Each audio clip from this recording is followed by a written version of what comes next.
Hey there, folks. Welcome to Advisory. Hope you guys are all doing well. This is the second to last day of instruction and therefore the second to last day of advisory. Today, we're going to finish our conversation about financial literacy for the moment. And then tomorrow, we're going to talk about some summer resources and have a nice little send off for the year. But today, with financial literacy, I specifically want to talk about budgeting. Budgeting is just the action of being mindful with what you do with your money. When it comes to dealing with your own money, you'll probably put it in one of two places, either a checking account or a savings account. Some people don't necessarily know the difference, and so this is it. Checking accounts are used for daily expenses, bills, general spending. This is what you use day to day to get your money out of or use your debit card to purchase whatever you need and sometimes want. And we'll talk about the difference between those two things in a moment. A savings account is used exactly for that, or saving. Money that is left in a savings account often collects interest over time. So the more money you have, especially in what they call high yield accounts, the more money you have in a savings account, the more that the percentage of interest builds and you actually make more money slowly with that interest in your savings account. Oh, hey, it's our buddy Mike. Hey, Mike, look out, man. Look out, man. You're going to get hit by that car. Yes, our boy Mike here is going to talk to us first about one way to budget, which is pretty popular, which is called the 50-30-20 rule. When you're learning all about budgeting, you will hear a lot of budgeting rules that people swear by. Budgeting rules are meant to be guidelines to help you live within your means. So picking one and sticking to it is important. The 50-30-20 rule is one of the most common budgeting rules out there. Oh, it's this robot again. Don't let him have your credit card, man. Don't let him do it. He's going to spend it all on extra bolts and oil. Dude, give me my money back. I just give it back. The 50-30-20 rule is a simple budgeting technique that allocates your income into three separate categories: needs, wants, and savings. 50% of your income should go towards your needs, or those expenses that you couldn't possibly live without because they're required for survival. 30% of your income should go towards your wants, or the expenses that you could probably live without, but they're really nice to have. And the final 20% of your income should go towards your savings, so you always have some money stashed away for those future big purchases or emergencies. Here's where it gets tricky. Figuring out where your current budget needs readjusting so that you can meet your goals. You have to lay out exactly what you're spending on your needs and your wants, so you can cut some stuff out if necessary. Separating your needs from your wants can be tricky. For example, you may think you need your bi-weekly trip to your local Mexican restaurant, but all you need is food. You may want that to be burritos, but you could maybe save money by eating out less. On the flip side, you may think you could save money by selling off your car, but if your city or town doesn't have reliable public transportation, you may not have much choice. In that case, you could instead save money by sharing a car with a roommate or future spouse. Whether a car is a want or a need depends on your personal situation and where you live. A few examples of expenses that would be considered needs are things like rent or home payments, groceries, or utilities like electricity and water. Some people would also consider stuff like their car, gas, and phone needs, because some lifestyles and careers could not function without them. You probably also pay for a lot of wants too. Things like video games, streaming services, and vacations are nice to have, but you could live without them if you had to.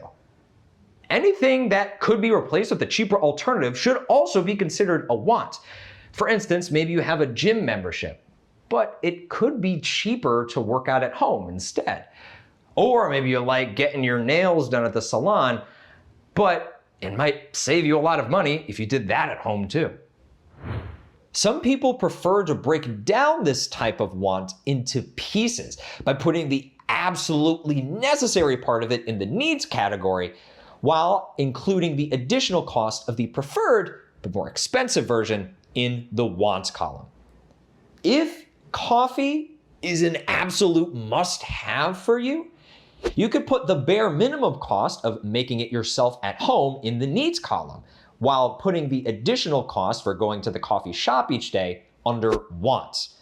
That way, if you find that you're spending too much money on coffee, you can cut out the coffee shop while keeping the coffee by making it yourself at home.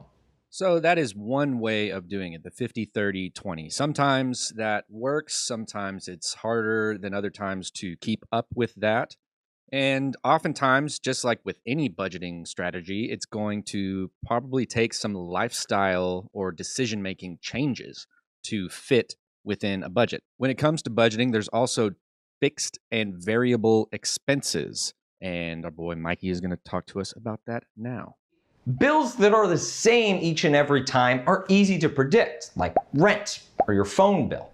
But how would you predict expenses that change every month, like going out to eat, or bills that don't happen every month, like getting your oil changed every 6 months?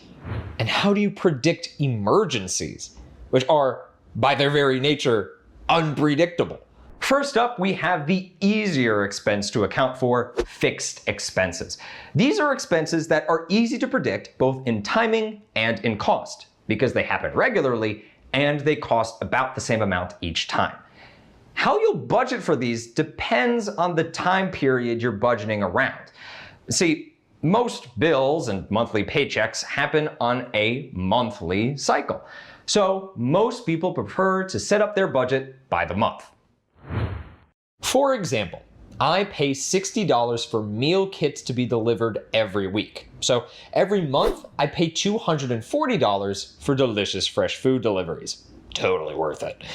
For anything that occurs multiple times a month, multiply its cost by how many times it occurs.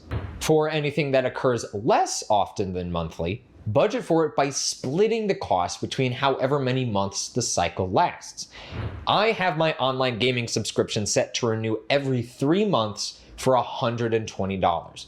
So I should take that $120 and split it by 3. If I save $40 every month, I'll have what I need to pay for my subscription when it's time to renew. Variable expenses are a little harder to account for. They're called variable because their timing and cost varies each time you pay for them. So you can't accurately predict when they'll happen or how much you'll owe. One major example of a variable expense that most people will deal with is groceries. Most of us don't buy exactly the same things every time we go to the grocery store, nor do we make sure our groceries will last us the exact same amount of time. The price of your groceries will fluctuate, and you might have to get more groceries sooner or later than you did the last time. So how do you predict something that changes all the time? One trick is to take the average from the previous times that you've spent on the expense. For example, if over the last few months I spent $380, $410, and $320 on groceries, I could find the average by adding them all up and dividing by the number of months and get $370. Now, if I budget $370 for groceries each month, then the months that I spend less than that should even out with the months I spend more than that. Some people like to overestimate the amount on variable expenses to budget just to be safe. For example, I know I usually pay about $100 on my power bill, but I could choose to budget $150 just to be safe.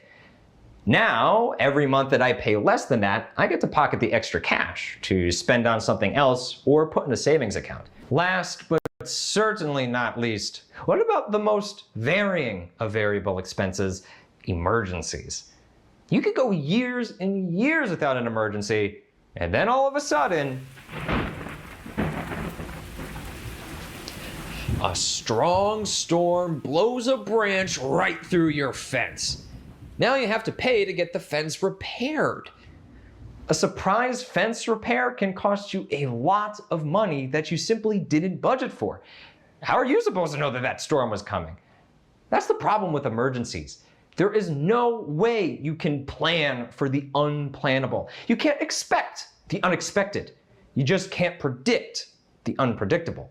You're not a psychic. The thing about budgeting is that it's not about trying to spend all your money. No. It's about spending the money on the things you know you need to spend it on now and making sure you have some saved for what you don't know you need to spend it on down the road, like an emergency room visit. No budget is complete without a line for dedicated savings. Something for the you of today to hide away for the you of tomorrow. Let's recap. For fixed expenses, adjust the amount you're budgeting if necessary to make sure that you can pay for them at the end of each month. For variable expenses, you can either take an average of the last few months or intentionally budget more than is necessary to make sure that you never have to worry about having enough. And finally, make sure that you have a line for dedicated savings. You need this if you want to have money for unexpected emergencies, like my skiing accident last year. Wow. That sounds pretty crazy, Mike. All right. Well, you heard the man. There's a few different ways that you can think about budgeting that he presented in the last couple of videos.